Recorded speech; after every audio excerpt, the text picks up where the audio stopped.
I'm Sharlene Massie, and today we're going to talk about creating job descriptions. So the very first, most important thing that you need to do when you're thinking about hiring anyone is to create the job description. And I get called every day, and I get called by employers looking to hire someone, and the first question I always ask is, do you know what you're hiring for? And very often they say, well, I've got the position title.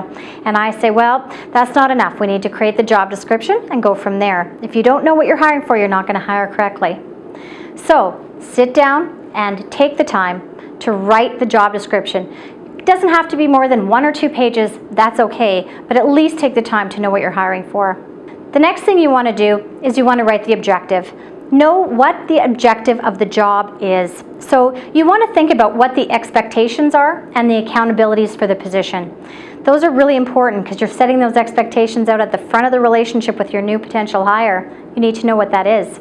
The next thing you want to do is you want to convey the priorities of the position. Know what's most important. So then you can work on tasks later, but first create those priorities. And even if you need to start with the 4 key responsibilities of the position and then work your way backwards from there, that's a great way to go. Next, you want to hire for today. You don't want to hire for the person who was doing the job yesterday, even if they were great at it. You want to think about what you need to be done today, and going forward, what will you need to be done into the future? That might help you get there quicker if you've already got it in writing today.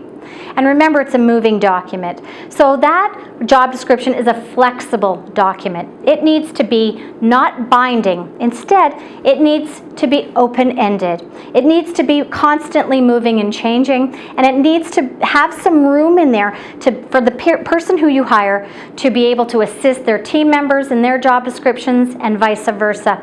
But just remember that you don't want to be bound to just that one piece of paper. Remember the old saying, it wasn't in my job description or not in my job description. That just doesn't fly today. You've got to be a lot more fluid than that.